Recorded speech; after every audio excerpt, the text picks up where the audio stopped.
Premières images des débris de l'avion d'Égyptair. Sur cette vidéo, diffusée samedi par l'armée égyptienne, on découvre un morceau de carlingue, un gilet de sauvetage ou encore des bouts de siège de l'Airbus disparu en Méditerranée.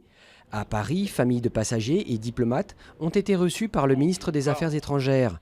Jean-Marc Ayrault leur a déclaré qu'aucune hypothèse n'était à ce stade privilégiée.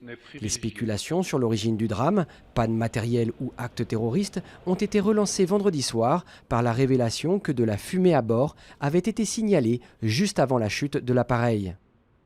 Ruée vers les pompes dans l'ouest de la France, de longues files d'attente se sont créées vendredi et samedi devant les stations-service encore ouvertes après les décisions préfectorales de limiter la distribution. Des mesures prises pour éviter la pénurie alors que des dépôts de carburant et des raffineries ont été bloqués plusieurs jours par des opposants à la loi travail. Vive tension à Bagdad avec de nouvelles manifestations vendredi de partisans du dignitaire chiite Moqtada Sadr.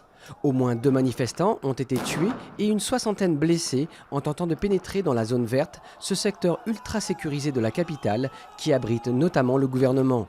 Les protestataires réclamaient des mesures de lutte contre la corruption et le népotisme. Des prières et des rituels, comme ici à Ipoh en Malaisie, pour fêter Vesak. Cette fête bouddhiste a traditionnellement lieu en Asie au 8e jour du 4e mois du calendrier lunaire chinois et commémore la naissance de Siddhartha Gautama, le fondateur du bouddhisme. Pour les fidèles, Vesak permet de célébrer les 3 grandes étapes de son existence, sa naissance, son éveil et sa mort.